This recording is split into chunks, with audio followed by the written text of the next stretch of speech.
Bener deh, ini adalah contoh kecil bernegara. Begini muasalnya. Suatu hari kami membeli sepasang sepeda untuk dua anak kami. Ternyata membuat tetangga depan rumah kami, anaknya ingin dibelikan sepeda juga. Dan tetangga tersebut tidak ingin memberikan kepada anaknya sepeda karena belum ada prestasi katanya. Lalu tetangga lain ingin punya kolam renang rumahnya seperti tetangga kiri rumah saya. Dan ini membuat orang tua si anak yang meminta kolam renang tadi melawan kehendak anak yang semua orang tahu harga kolam renang itu tidak murah. Lalu tetangga lain membeli PlayStation yang membuat anak saya paling kecil ingin punya PlayStation juga. Juga anak tetangga kiri yang punya kolam renang ingin minta PlayStation juga. Ini semacam persaingan tidak sehat. Bagi kami, kepala keluarga, kami harus rapat. Kami harus berdiskusi panjang. Akhirnya kami berdiskusi dan memutuskan apa yang harus kami lakukan terhadap keluarga besar kami bersepuluh tadi. Singkat cerita, kami tidak ingin kompetisi. Kami tidak ingin kompetisi yang tidak sehat. Kita lebih baik ke depan berkolaborasi. Bagaimana itu kolaborasi maksudnya? Kami sepakat kolam renang hanya satu. Kalau ingin berenang, hanya ke rumah om dokter itu yang di sisi rumah kami. Kalau ingin sepeda dari 10 anak, yang punya sepeda hanya 5. PlayStation hanya 2 rumah yang punya. Rumah saya kebetulan lapangannya luas, dibuatkan lapangan basket. Jadi kalau mau main basket,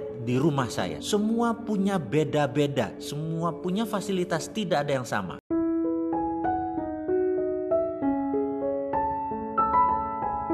Ada kerinduan saya akan suasana yang lama sudah belum pernah saya temukan lagi, yaitu suasana apa itu? Begini, saya mau membayangkan sahabat semua, dan ini adalah sebuah kisah perjalanan hidup impian saya. Saya pernah tinggal di sebuah perumahan, bagi saya sangat ideal. Bukan karena lokasinya, bukan karena fasilitas rumahnya, bukan karena besar dan bagusnya rumah di perumahan tersebut, tapi kami tinggal di jalan kuldesak atau jalan yang ujungnya berputar ngantong. Dan ini sebenarnya bagian dari rumah perumahan yang biasa saja. Lokasi kami juga paling ujung. Tidak menarik sebenarnya. Yang dimaksud dengan kami adalah 10 keluarga di sana, di mana kebetulan usia kami berdekatan satu sama lain. Juga anak-anak kami usianya seumuran semua. Mengapa kami sebut tinggal di sana adalah impian? Karena kami satu visi, satu mindset tinggal bersama. Ini semua adalah kisah nyata 15 tahun yang lalu, di mana kami di sana tinggal bersama, namun satu persatu pindah karena pekerjaan atau karena alasan bisnis yang lainnya. Semua sekarang sudah pindah dan tidak di sana lagi. Namun kalau kami bertemu, kalau kami reunian, kami masih mengangeni tempat ideal tersebut. Sekali lagi, kita sepakat bahwa rumah ini adalah benda mati. Setuju ya? Lokasi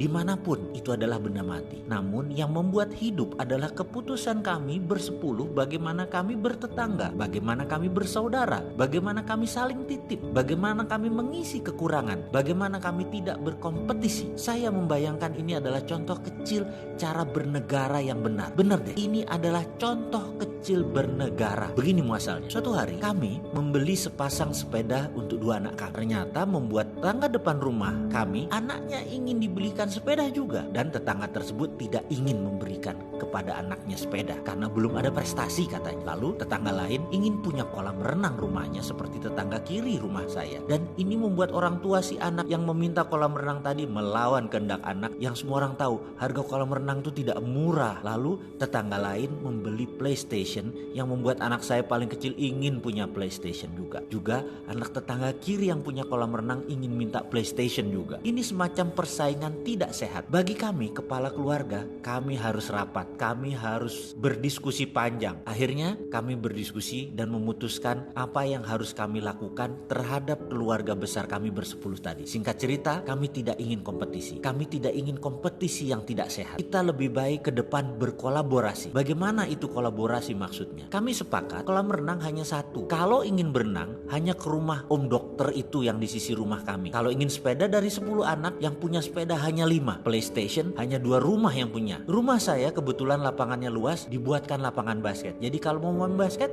di rumah saya. Semua punya beda-beda. Semua punya fasilitas, tidak ada yang sama. Kami sepakat kalau mau berenang, hanya ke satu rumah. Ingin basket, ke rumah yang lain. Ingin bersepeda, harus berbagi dengan PlayStation. Jadi si anak A ingin main sepeda, dia tawarkan PlayStation-nya. Intinya kita tidak saling punya yang sama, tetapi punya yang beda-beda. Berbeda, kalau mau membeli anak-anak mainan atau fasilitas, pastikan bisa bermanfaat untuk semua anak tetangga agar tidak saling iri dan saling kompetisi. Buang-buang uang pamer. Apa yang terjadi setelah rapat itu? Ternyata anak-anak kami menjadi anak yang pandai negosiasi, pandai berbagi, pandai saling mengerti. Rumah menjadi tidak pernah kosong atau sepi. Selalu ada aja yang datang, selalu ada aja yang baru. Setiap hari ada aja cerita dan ada pelajaran. Itu yang kami rindukan. Kolaborasi tadi ternyata menimbulkan kebahagiaan. Ini sebenarnya contoh bernegara kecil, yaitu bertetangga dengan sehat. Bayangkan negara ASEAN kalau seperti ini, ada yang mepet ke Cina, ada yang mepet ke Amerika, ada yang mepet ke Jepang, ada yang mepet ke Korea, ada yang dekat dengan Rusia, lalu saling oper kelebihan dan saling tutup kekurangan. Tahu-tahu negara ASEAN itu tumbuh kuat dan menjadi negara produsen baru, bahkan punya currency atau mata uang baru seperti euro. Jadi daripada ngimpi membangun ASEAN yang kuat, kompak, saling berkolaborasi, saya mulai dari bertetangga dulu deh. Ada nggak yang mau jadi tetangga saya dan kolaborasi akan fasilitas yang tidak sama satu yang lain tetapi saling membutuhkan.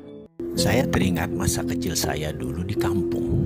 Saya memiliki sahabat yang bertubuh kecil, namun karena keberanian dan kelincahannya, maka sebagai kiper penjaga gawang, bola sulit tembus masuk ke gawangnya.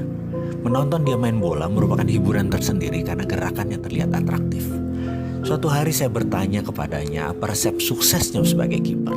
Lalu dia menjawab, saya kan tubuhnya kecil, maka jika ada penyerang mendekati saya memilih maju agar mempersempit ruang tembak.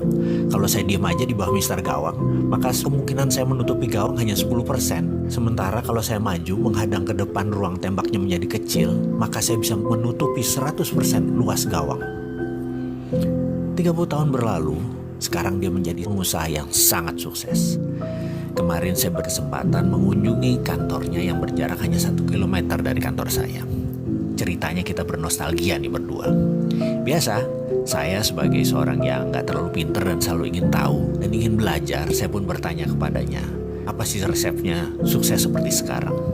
Dia menatap mata saya lalu berkata, ingat gak dulu saya jadi kiper? Ya, saya jawab, saya praktekkan di dunia nyata. Kalau saya tidak maju ke depan di setiap kesempatan, hilang peluang itu. Karena saya kan bukan siapa-siapa, saya ini wong dusun. Maka saya harus maju ke depan, dan hal itu membuat siapapun di depan saya hanya melihat saya dan tidak ada peluang lain, sehingga bola tersebut menuju ke saya. Sungguh kalimat itu membuat otak saya berpikir dan mengiyakan sebuah teori sukses yang sederhana ini.